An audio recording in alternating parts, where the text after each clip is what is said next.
Thank you for tuning into our webisode on California Authority. Today I will be discussing, of course, the California Authority. But before we go down the rabbit hole of California DOT Authority, let's start looking at the specific carrier requirements, starting with the interstate requirements. Now these apply to interstate carriers, ones that are operating out of California included. If you operate commercial vehicles, including vehicles that meet the federal definition in 390.5, you must have a US DOT number. This definition of a CMV includes vehicles or a combination of vehicles that weigh or are rated at 10,001 pounds or more, a vehicle of any size transporting a placable amount of hazardous material, and certain types of passenger carrying vehicles depending on compensation. Obtaining a US DOT number is the first step when it comes to operating in California. This is true whether you are an interstate or an intrastate motor carrier. That's right, a DOT number is required for a California-based carrier, whether they are inter or intrastate. Since September of 2016, many intrastate operations in California have been required to obtain a US DOT number. The DOT number system is the filing cabinet that California is using to keep track of carriers' compliance performance. And that is true whether they are inter or intrastate or a combination of both. Now, this all had to do with changing from the Scheduled Basic Inspection of Terminals, or BIT, to the BIT inspection selection being based on carrier performance, and therefore the need to be able to track carrier performance. Now, I'll be discussing the BIT program in just a couple of moments. Motor carriers, as defined in Section 408 of the California Vehicle Code, and a motor carrier of property, and for-hire motor carriers of property, as defined in Section 34601 of the California Vehicle Code, are covered. The California Code is not an easy read, but essentially, you must have a US DOT number if you operate a vehicle or combination of vehicles that weigh or are rated at 10,001 pounds or more, a vehicle transporting hazardous materials, or a vehicle of any size that transports property for compensation. Now for the California specific credentials. The first is the CA number. The CA number allows a carrier to operate within the state of California. The US DOT number is required to obtain a California identification or CA number. A CA number is required for just about all intrastate motor carriers in California, with the exception of household good carriers. California also requires interstate carriers that are both delivering and picking up loads in California to obtain a CA number. The CA number must be obtained from the California Highway Patrol. The number must be displayed on both sides of every vehicle or on both sides of at least one motor vehicle if it's used in combination while engaged in intrastate commerce. If a motor carrier has and displays their US DOT number, then the California number is not required to be displayed as well. As for intrastate household good carriers, they must display the California Intrastate Identification Number, which is a T number, issued by the Department of Consumer Affairs, or DCA, on both doors of the power unit so that it's clearly visible from a distance of 50 feet. This applies to all vehicles operated regardless of the size.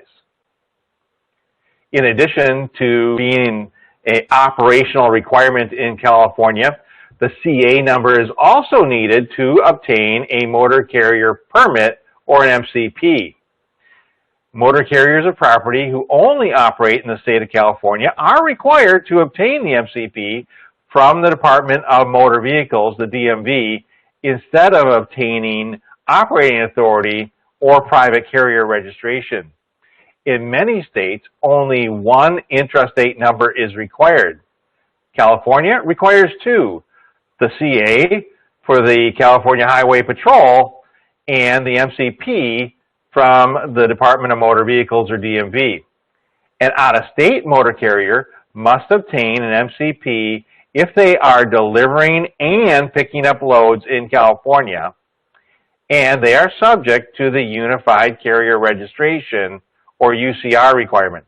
Again, since the California number is a requirement for the MCP, motor carriers of property who are required to obtain an MCP must display either their California number or their US DOT number on their vehicles.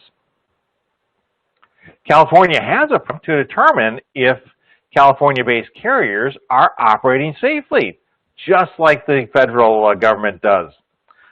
Some argue that it's even more effective than the federal program.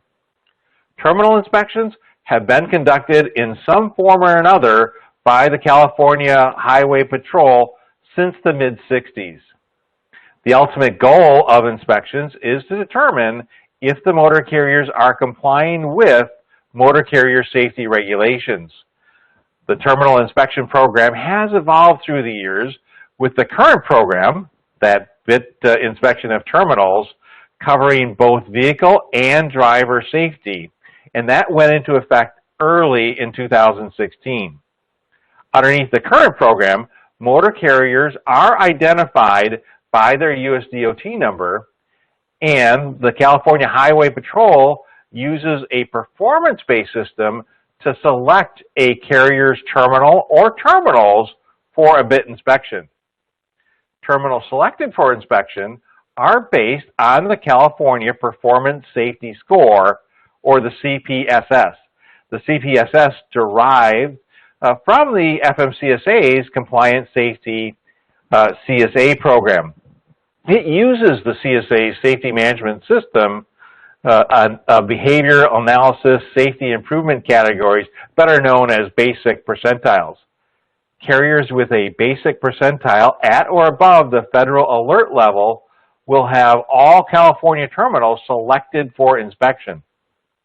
Also, at the top of the BIT inspection list, terminals that have never been inspected and terminals from which hazardous materials are transported will be inspected. Carriers subject to BIT include operations with vehicles or combination of vehicles that weigh or are rated at 10,001 pounds or more, truck tractors, various trailers, semi-trailers, and dollies hauled by certain types of power units, combinations that are over 40 feet long, or vehicles transporting hazardous materials. So what exactly is a terminal? A terminal is defined as any place where a vehicle is regularly garaged or maintained, or from which it is operated or dispatched. This does include private businesses and even residences. Here's an important note. If you have trucks garaged or housed in California, the location where they are garaged or housed, even if it's the driver's yard or driveway, is considered a terminal, and that terminal is subject to the BIT program. So what do inspectors look at during a BIT inspection? Well, they look at the documentation and collect information. They do so in two major categories. They're going to be looking at your drivers and your vehicles. When it comes to the driver records, the investigator will ensure you have the records you should have completed prior to the driver operating one of your vehicles, like the driver's application for employment, an initial MVR that you should have reviewed and documented, the record of the driver's proficiency for each vehicle that he or she operates, and initial and subsequent pull notices, and the driver's hours of service records. As far as the vehicles are concerned, the records and the vehicle conditions is the other major aspect of the BIP inspection program. The inspector will review records related to vehicle maintenance and repair. They'll ensure the carrier's name and USDOT number are appropriately displayed, and if the carrier transports hazmat, that the documentation is recorded and maintained properly. Now, unless you're a very small company, the investigator will audit a sampling of your records and your vehicles. This is really similar to the process used by the FMCSA during a federal audit or compliance review. For example, if you have 1 or 2 vehicles, well then of course all the vehicles will be inspected. If you have 9 to 15, well 4 would be inspected, and so on. The vehicle inspections will follow the CVSA guidelines. We do hope that you found this information helpful. It can be a lot to take in. Let J.J. Keller handle your operating authority quickly and easily. We've been working with trucking companies for over 65 years. For more information, click on the Learn More option on the right-hand side of your screen. Thanks for tuning in. Have a great day.